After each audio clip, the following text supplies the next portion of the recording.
If you watch the news, you've probably heard about the refugee crisis in Europe. Hundreds of thousands of asylum seekers from the Middle East and Africa are flooding across the borders. As of July, European countries had received over 437,000 asylum applications for the year. In 2014, just over 840,000 applications were received. So why is this happening? Where are these migrants coming from? Why are there so many of them? The corporate media and the political establishment on both the left and the right will answer those questions with a combination of half-truths and outright lies. This shouldn't be surprising. It's in their interest to cover up the role they played in creating the crisis. Let's take a look at the top 7 countries of origin for these refugees: Syria, Afghanistan, Kosovo, Eritrea, Serbia, Pakistan, and Iraq.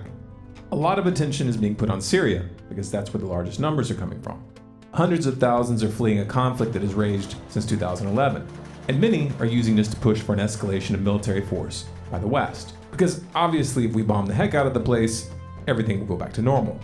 Of course, it sounds perfectly rational to take down ISIS. These guys are nasty.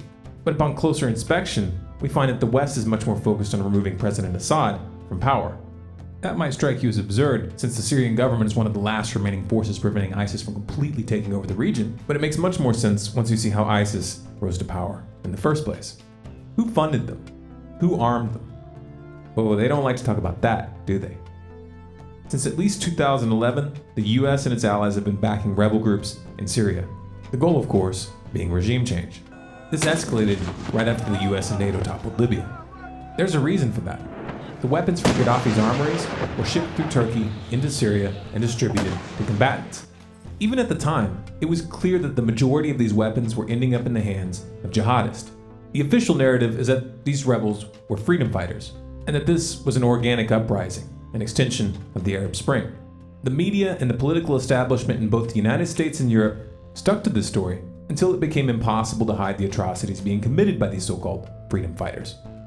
A Department of Defense document from 2012 showed that the US government was fully aware of the fact that these fighters were connected to AQI, or Al-Qaeda in Iraq. That was ISIS before they rebranded. The document also shows that the US knew that the fighters they were supporting intended to form a caliphate.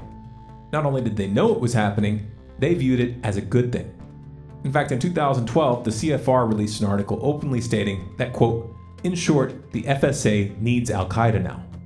Publicly, Washington continued to claim that the West was only assisting the moderate rebels, the Free Syrian Army in particular. However, the FSA was very open about the fact that they regularly conducted joint operations with al-Nusra, and al-Nusra had direct alliances with ISIS. أما فيما يخص بعض الفصائل التي مثلا يطالب الغرب بتصنيفها كمنظمات إرهابية، جبهة النصرة. نعم، نحن نشعر أن هذه الجبهة بمكان ما هي يمكن الحوار معها.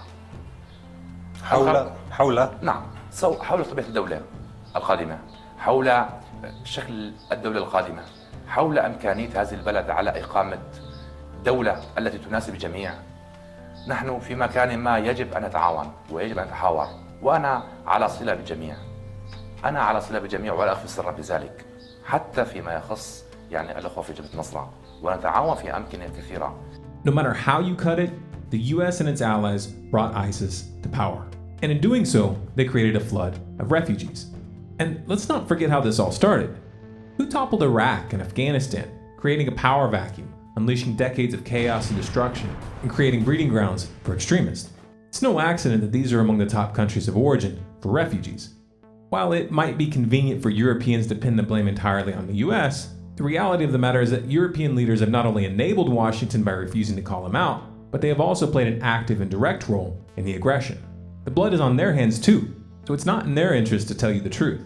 These factual omissions play right into the hands of a right-wing backlash, which frames this debate as simply an immigration issue and plays off the public's distrust of Muslims. Those who actually created the mess are perfectly happy to let the victims become scapegoats. This is a classical case of problem, reaction, solution. You're being tricked. You're being herded towards more war, more chaos, more suffering, which ironically will just create more refugees. If you want people to hear this message, like it, share it, download it, and spread it.